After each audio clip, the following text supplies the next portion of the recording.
We still don't know which NFL team will be on this year's Hard Knocks TV show. Who should be the team that is on Hard Knocks this year? We'll discuss that on a Thursday edition of the Locked On NFL podcast. You are Locked On NFL, your daily NFL podcast.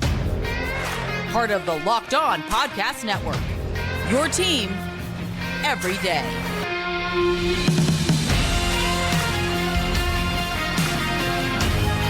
Welcome in, football fans, to another Thursday edition of the Locked On NFL podcast. I am one of your hosts, Tyler Rowland, here with my co-host, Alex Clancy. We got a great show ahead. Why the delay on Hard Knocks? Which team should be selected? There are a lot of teams that have never been on Hard Knocks. Who would we pick to watch if we had the choice? And then, of course, we'll continue our best of the best series here throughout the summer and talk about the best pass rushers in the NFL. Before we get into it, I want to thank you guys for making the Locked On NFL podcast your first listen each and every day. Remember, Monday through Friday, NFL content on all apps, always for free, all year long. You're not going to beat that anywhere else. So get subscribed, stay subscribed to the Locked On NFL podcast, part of the Locked On Podcast Network, where it's your team every day. But Alex, something that I found incredibly interesting.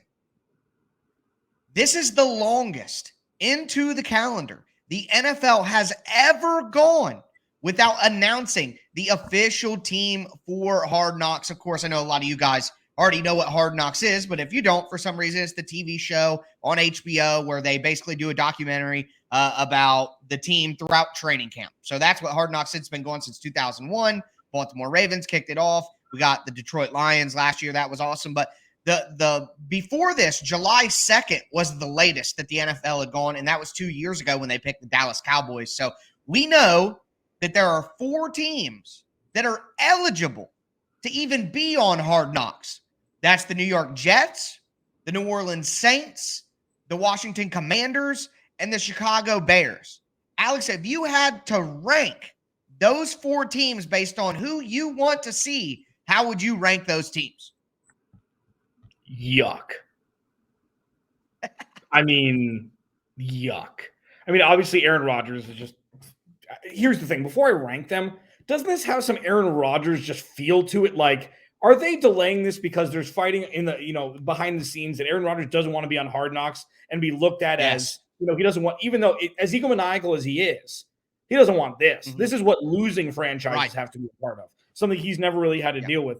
But with that, for those that don't know, teams that are eligible for Hard Knocks don't have any of these things: a first-year head coach, a playoff berth in the past 2 years, and appearing on Hard Knocks in the last decade.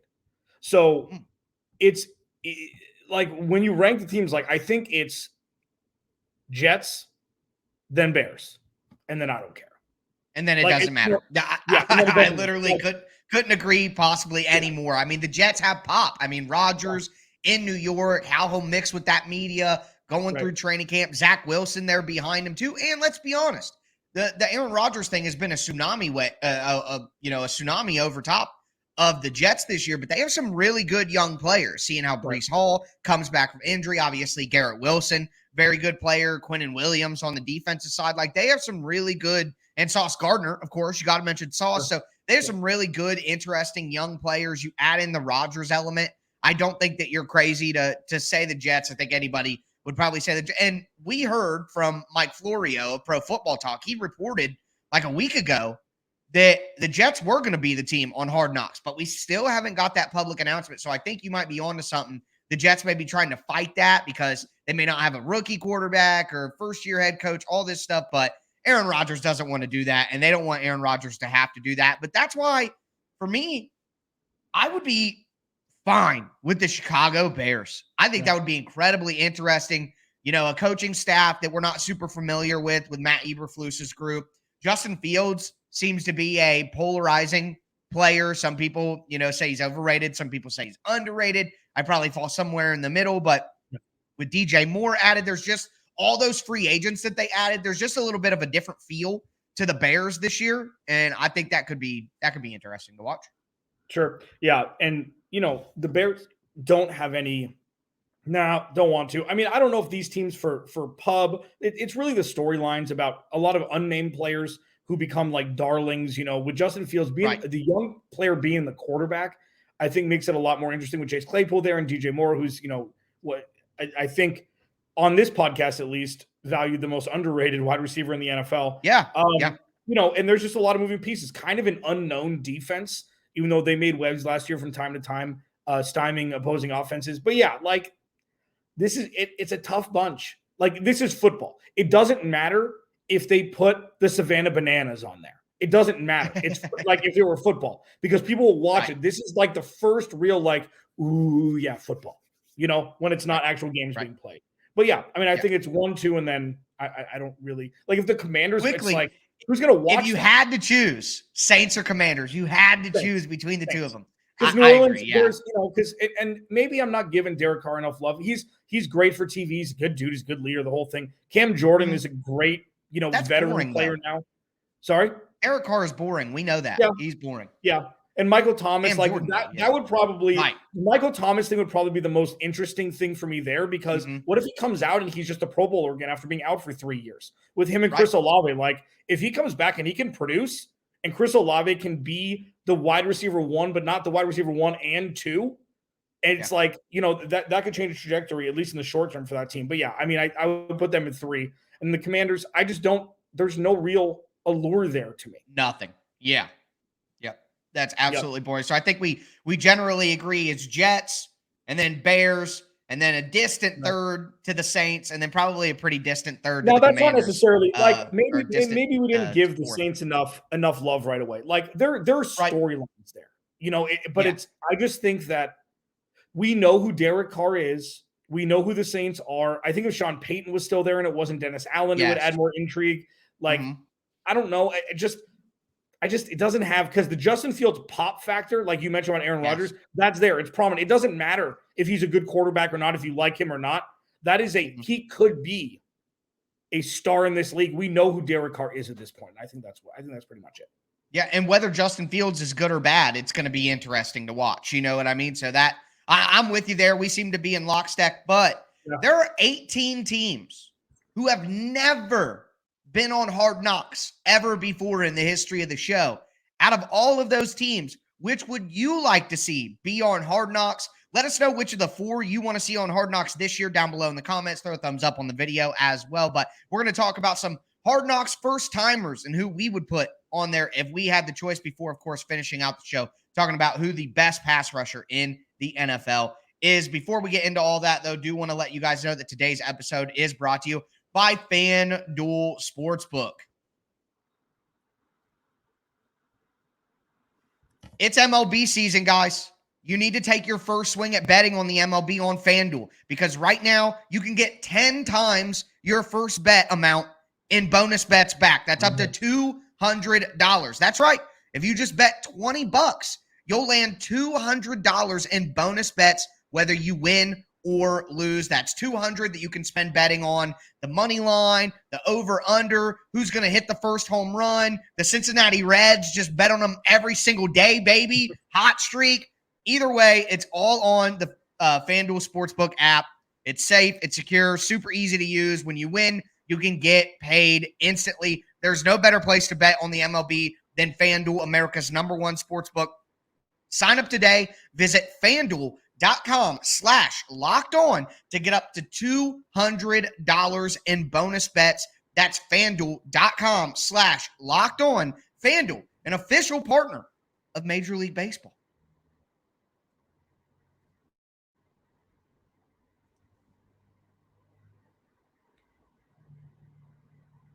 And we're back.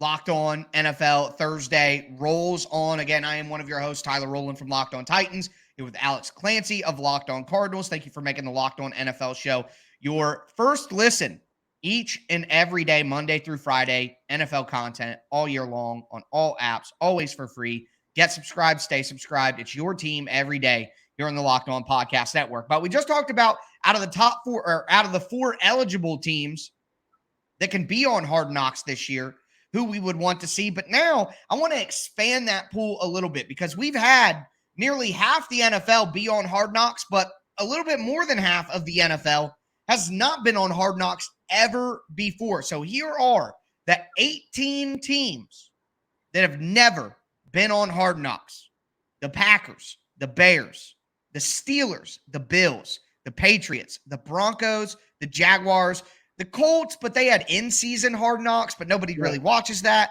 The Titans, the Giants, the Eagles, the Commanders, the Saints, the Panthers, the Cardinals, same thing. They had in-season Hard Knocks, but, the Seahawks, the 49ers, and the Minnesota Vikings. So I know that was a lot of names and a lot of teams, but Alex, out of all of those teams, if you could put any of them on Hard Knocks this year, who would you pick? It's a team that I have a tendency to tell the future on this show, not on my own show, but I have the tendency to tell the future. Yeah. I'm almost going to give who the next Hard Knocks team will be with this answer in 2024. And it's going to be the Green Bay Packers. And the reason why is Aaron Rodgers isn't there anymore. They don't have an owner. It's city owned and it's in the town of Green Bay. Nothing about the Green Bay Packers makes sense in the traditional sense of how an organization or business is run. Okay. For those that don't know, there are stockholders who own stock in the Packers. You do? Me. Yeah. There's a long wait list to actually get. Usually they hand it down from family to family. And I'm kind of ruining the ins and outs of that, but that's kind of the thought process. Jordan Love is it Jordan Love this year? They're probably not going to make the playoffs. Matt LaFleur is probably going to sell off his job, and they haven't been on Hard Knocks. So I'm predicting that 2024 Hard Knocks will be the Packers. And that's who I want to see because I want to know, the nerd brain in me, what goes on in there? Why haven't they won more than 2 Super Bowls with Brett Favre and Aaron Rodgers as quarterback? What the hell is going on inside those walls of Lambeau? Like, what's going on? So Packers for me. Long-winded way of saying. That's funny. You say that like, what the heck is going on? It reminds me, of course, of the famous Packers coach, Vince Lombardi. What the heck is going on out here? That's basically what you're saying to the Packers. But I'm with you. I think the Packers would be incredibly interesting. But you know which team stood out to me immediately? I want to see the Steelers. And it's not because the Steelers team is so interesting. I want to watch Mike Tomlin work. Like, I just want to see Mike Tomlin in action. There's a reason that every freaking year he gets the most out of his teams. I mean, and they're not so uninteresting personality-wise. I really think George Pickens could turn into a star this year. Like, I think he's got the potential. Kenny Pickett obviously gets the people going one way or the other. They have some stars on defense with TJ Watt, who we might talk about here in just a little bit when we talk about the best pass rushers in the NFL. Minkah Fitzpatrick, obviously. I mean, they have Cam Hayward, can't throw him out.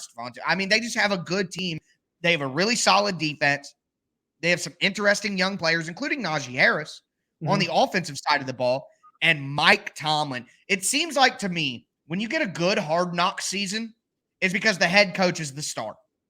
Whether it be Rex Ryan, whether it be Dan Campbell last year, for all the wrong reasons. I'm killing my former Browns coach. Oh my God. I'll think. I know, right? Yeah. Hugh Jackson. Thank you. Yes. Thank you so much. It's funny because I just saw a picture of him earlier and I was like thinking about how much of a disaster that was. But yeah, the coach always seems to be the star. And I think Mike Tomlin would be the star, supported by a lot of their interesting players. Pittsburgh Steelers have a lot of history as an organization. So I think they could tap into that a lot and it would make for an interesting Hard Knock series. So I'm going to go with the Pittsburgh Steelers. Do you have any runner-ups that you were thinking about, though? Well, I mean, teams that would never be on it because they're good. But I mean, the Bills, I think they'd be fascinating. But they're not, like, a bunch of these teams haven't been on Hard Knocks because they made the playoffs every other year or every year or something close to that. I do want to ask you that about Mike Tomlin, though. Let's just go completely rogue here. We're going to talk about the best pass rusher in the NFL next segment in a couple minutes. Mike Tomlin is polarizing in his own way because you can check out Chris Carter for Locked On Steelers, one of the best in the business that we have here. Is Mike Tomlin... And he'll be on here tomorrow. Right. Friday edition of Locked On NFL. Yeah, with Tyler's favorite person, your boy Q. It's your boy Q, not Tyler. mine. Yeah, right. Shout out to Q. Is Mike Tomlin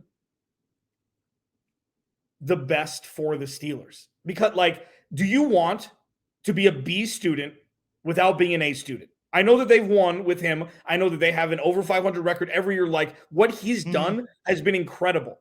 And there's got to be a Steelers contingent that are like, they cannot win with Mike Tomlin as the head coach because they haven't. No, they won one Super Bowl with him, right? He was the youngest. Was he the youngest? Yeah. And this isn't like a slander on Mike Tomlin. Well, He commands the room. He does everything. And this is not a knock on him. Bill Cowher's team, though, like that's how a lot of people see that. So right. So it's like when John Gruden or when Tony Dungy won in Tampa Bay, or when John Gruden won, whoever it was the other guy's team. Was it John Gruden? I can't remember. But that's the same. Yeah, it was Tony Dungy's team, and then they replaced him with Gruden. Right. And they won a Super Bowl. Gruden got all the credit and won the Super Bowl, but a lot of people see that as Tony Dungy's team. Yeah, I messed that up once already on this show last summer, so I'll try not to do that again. If you see your favorite team going 9-8 every year, like, do you get credit for the history? Like, that's, again, I don't know. And I know Steelers fans, I'm sure it's split. Because there are years where Mike Tomlin got them to 500 or better, where it probably would have been better for the team long term to be worse. I mean, as someone who covers the Titans, there's a similar situation with Mike Vrabel. Mike Vrabel is such a good coach that the Titans are never going to be in the bottom 5, regardless of what their roster is. But at the same time, is that what's best? It's like Mike Tomlin can get the most out of a bad roster, but it's almost a waste at that point, right? Knowing what he can do for a good roster. Exactly. So I understand the question that you're asking, but at the end of the day, I think it's so hard to find a good head coach that even if maybe your timeline as a roster doesn't fit up with their timeline as a coach, you still hold on to him because, if the roster does hit, you have a coach that can get the job done. So at the end of the day, I think you got to keep him, but I think it would be interesting to see him work and that, tie back to the Hard Knocks thing. I just would love to watch Mike Tomlin do it. You know what I mean? See what they're doing in there. Now, with that, one of the top Steelers defensive players in the history of the team, I think you can say at this point, may have a spotlight around him in our next segment as we roll on our series of best blank. Alex Clancy, Tyler Rowland will hit that next. Locked On NFL Thursday.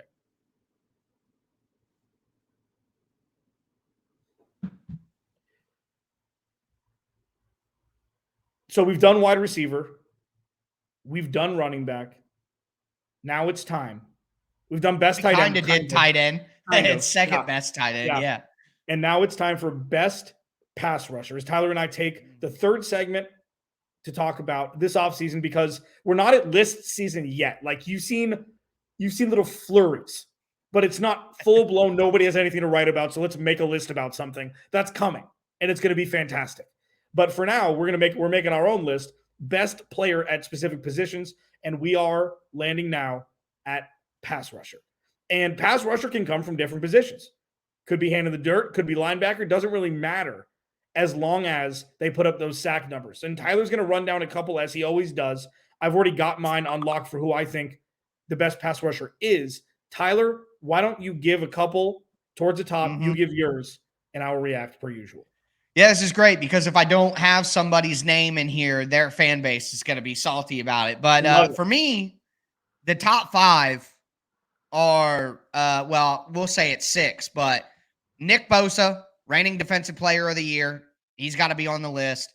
Myles Garrett, TJ Watt, Aaron Donald. And Watt had a down year last year, but we know when he's healthy what he's capable of. He was the DPOY the year before. So Nick Bosa, Myles Garrett, TJ Watt, Aaron Donald, Micah Parsons, and I would say maybe you could also put in Joey Bosa, maybe a healthy Von Miller if you want to put him in there. But I think that top 5 right there, Nick Bosa, Garrett, Watt, Donald, Parsons, the best pass rusher in the NFL comes out of that group for sure. Yeah, sure. So I guess I'll go first. Let me go first here because I feel like I like it. Yeah. So there's a couple different ways you can look at this. Is it pure pass rusher? Is it somebody who is a jack of all trades and master of all of them, which is a lot? So you look at a guy like Myles Garrett, who's predominantly a pass rusher. You look at TJ Watt, who does a little bit of everything, like with Khalil Mack early on in Chicago. I always remember Khalil Mack did a bunch of different things. It wasn't just pass rush. Myles Garrett statistically has been the most consistent pass rusher when it comes to sack totals over the last handful of years, and he's been paid handsomely ever since the helmet incident with Mason Rudolph. The dude has been he's just been the best pass rusher in football. So I'm going to go Myles Garrett in the Derrick Henry definition of who the best pass rusher is, because Myles Garrett is the best pass rusher specifically out of the bunch. By the numbers, by the terror from opposing offensive line coaches, and offensive coordinators. Disruption is something you can bring in other names, but pass rusher for pass rusher's sake. Dude, I even went dude because I'm so hyped. I like the way that I think about this is if I was doing a fantasy draft on Madden and all of these guys are available, who am I picking? And I know that Bosa just won DPOY. I get it. But I'm taking Myles Garrett. The Browns have had decent help around Myles Garrett on the D-line, but have they ever had Cam Hayward, Stephon Tuitt, Bud Dupree, Alex Highsmith? Has Myles Garrett had those kind of players around him? One of the most overrated players of all time, Jadeveon Clowney. I guess you want to include him in that, but that to me, that's nothing. And even in San Francisco, with what they've had on the defensive line, I mean, they consistently have great D-lines with great talent. And I don't mean to penalize Watt or penalize Nick Bosa for the players that are around him. But at the end of the day, Myles Garrett has been consistently productive with less help around him. Yeah. So to me, out of just pure, I'm getting to the quarterback, pass rush moves, they snap the ball, and I'm sacking the quarterback. To me, that's Myles Garrett. He's the best pass rusher in the league. I'm with you, and I'm a bit, I don't want to say shocked or surprised, but I just didn't know exactly who you'd go with, knowing that Garrett was kind of probably going to be my choice in there. If they let Micah Parsons purely pass rush more, I mean, he'll probably be the pick by this time next year, but I'm with you. Does Aaron Donald deserve to still be in that group? TBD. Like, I don't think it's been a year. A year is a long time for a 30-plus old player. Like, if you put him in a vacuum and if you cryo freeze him, whatever it is, he may be the most dominant defensive player. Yeah. He may just be. Okay. I mean, 11 games last year, 5 sacks. So, that's a good rate for 11 games, but it's lesser than the rate that he had been on previously. I mean, he'd gone 12 since that 20 sack season in 2018, which was just absolutely ridiculous from the interior. He went 12.5, 13.5, 12.5, which is solid for an interior defensive lineman. It's incredible, quite honestly, if we're being real here. So those are 16 and 17 game seasons. I mean, even if you did 11 times 2, that's 22 games. He'd only be at 10. So even when he played, he fell off of his rate of production that he had been at years before. And I got to be honest, we started hearing retirement talk from him after they won that Super Bowl. And a lot of basketball players, I think it was Chris Paul said this recently. He said, once you start talking about retirement, you're retired mentally. Like, you're already thinking about not working. So with the Rams winning that Super Bowl and taking a big step back roster-wise, Aaron Donald getting older in general, and that fire maybe not burning as hot, I think that I guess I'm going to say no. He doesn't deserve to be in the conversation with Nick Bosa and Myles Garrett. And, that part of being healthy is age too. Like, people be like, oh, well, if he was healthy, well, it's harder to stay healthy as you get older. And that's part of it too. So I'm going to say no. I think we are past Aaron Donald's prime. I don't think we're going to see the level of play from Aaron Donald that we have seen in previous years before 2022 anymore. So I guess that's a little bit of a hot take, but that's how I feel. Yeah, I can appreciate that. I mean, Aaron Donald, I'm not saying he's the greatest defensive player ever. Like, I'm not. I mean, it's probably Lawrence Taylor. It'll probably always be Lawrence Taylor. Like, that's just what it is. Right. But Reggie White, maybe. Right. But when it comes to, like, with Myles Garrett, one last thing I want to say about him too is I don't understand why he's not on the face of everything. He was a number 1 overall pick. Cleveland hasn't been bad. The non-sexiness of Myles Garrett as a player confounds me, because he should. Maybe it was the helmet thing, and maybe that was just kind of a quote unquote death sentence to be able to be marketable. I don't know. Like, a little bit of a legacy hurdle there, probably. He checks all the boxes of a guy that should be the star. He should be on Madden. He should be it should be everything. And I don't know why. And it's not, again, this isn't the 80s Cleveland. This is a Cleveland team who's made the playoffs a bunch. They've won a bunch. They've been of popular recently. So I'm not necessarily sure. And I will say this, the last thing I will say, the honorable mention I will make is, if we have this same segment next offseason, I would be surprised if this answer wasn't Micah Parsons. He's just not there yet. And we'll see. They need to define his role a little bit more. If they let him rush more, you know what I mean? Right. That might not be what's best for the team, though. He is so fast, and he's so strong, and he hits so hard. Like, he is built in a lab, strong, smart, tough, everything. So if he takes over the mantle for this, I would not be shocked, even though he's not handling dirt like a DN like Myles Garrett is. Well, I think if you ask the question of who has the most natural talent of any defensive player in the entire NFL, the answer is Micah Parsons. There are probably other people who could compete, you know what I mean? But his, like you said, size, speed, intensity, ferocity, I mean, it's hard to find all of that. But with that being said, that is going to cap off another Thursday edition of the Locked On NFL podcast. Again, make sure you're back in here tomorrow. Your boy Q, Chris Carter, breaking it down on a Friday edition of the Locked On NFL podcast.